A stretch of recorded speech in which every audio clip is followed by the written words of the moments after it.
হরে কৃষ্ণ, শুভ বিকাল সবাইকে। আজ এসেছি ইস্কন উত্তরা মন্দিরে, শ্রী শ্রী বৃন্দাবন ধাম মন্দির। এটা হচ্ছে শ্রীল প্রভুপাদের স্মরণমূর্তি। এখানে প্রতিদিন প্রভুপাদকে পূজা অর্চনা এবং বন্দনা করা হয়।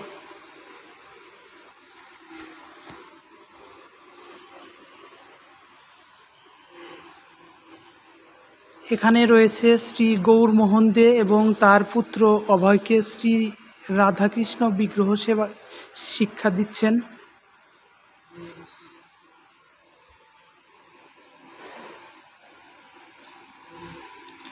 পাঁচ বছর বয়সে অভয় একটি ছোট রথযাত্রা অনুষ্ঠানের আয়োজন করেছিলেন। ৬৫ বছর পর তিনি সেই একই উৎসব ও আরও বৃহৎ আকারে পাশ্চাত্যের বিভিন্ন বড় বড় শহরের সূচনা করলেন।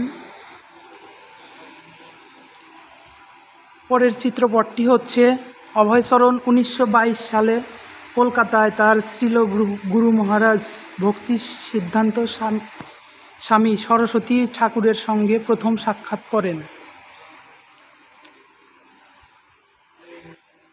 পরের চিত্রপটে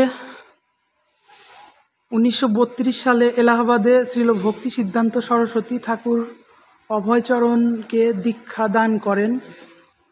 এবং পরের চিত্রপটটি হচ্ছে ১৯৩৫ সালের নভেম্বর মাসে বৃন্দাবনের রাধাকুণ্ডের তীরে শ্রীল ভক্তি সিদ্ধান্ত সরস্বতী ঠাকুর অভয়চরণকে বলেছিলেন, যদি অর্থ পাও তাহলে গ্রন্থ প্রকাশ করিও।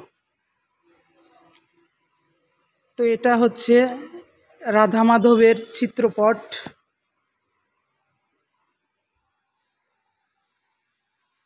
বামে রয়েছে জয় পতাকা স্বামী মহারাজ, তারপরে রয়েছে শ্রীল প্রভুপাদ, তারপরে শ্রীল ভক্তি সিদ্ধান্ত সরস্বতী মহারাজ, এবং এগুলো হচ্ছে স্বর গোস্বামী। তো এটা হচ্ছে মঙ্গল আরতির লিস্ট, মঙ্গল আরতি কীর্তন এটা। আর সব থেকে প্রধান যেটি রয়েছে সেটা হচ্ছে শ্রী শ্রী রাধা মাধবের বিগ্রহ রাধাকৃষ্ণের সুন্দরভাবে সাজানো হয়েছে, নিত্য পূজা দেওয়া হয় এখানে। এটা ভোগ আরতি কীর্তনের।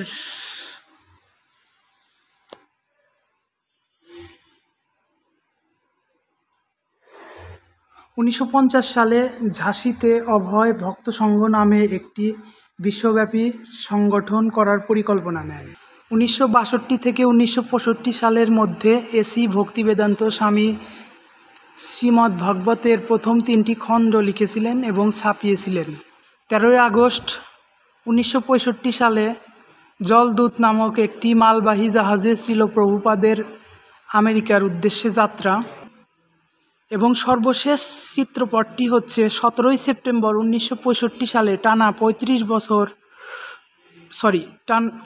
৩৫ দিন জলদূতে ভ্রমণের পর আমেরিকার মাটিতে পদার্পণ।